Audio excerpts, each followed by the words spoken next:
పో వాళ్ళు వెయిట్ చేస్తారు పోరా మేడం వదిలిపెట్టండి వాళ్ళు వెయిట్ చేస్తారు అయ్యా నువ్వు ఆర్ఫన్ కదా ఇంకెవరున్నారా ఆర్ఫనే కదా బండి ఉన్నది కనిపించింది వీడియో తీయండి ఇక మళ్ళీ ఎప్పుడు వస్తాం ఈ గుట్టలో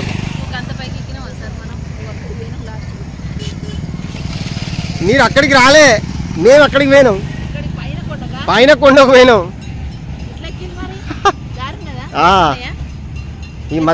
మధ్యలోకి వెళ్ళి ఎక్కుతా చూడండి ఈ మధ్యలోకి వెళ్ళి పోయి గట్ల పోయి సందులోకి వెళ్ళి పోయింది అక్కడ ఒక కట్టెలది మెట్లు ఉంటాయి ఒక 4 మెట్లు ఉన్నాయి అది ఎక్కిన తర్వాత లాస్ట్ ప్రాంతానికి పోతాం అక్కడ నిలబడ్డారు కదా అక్కడ దీపం ఉంటుంది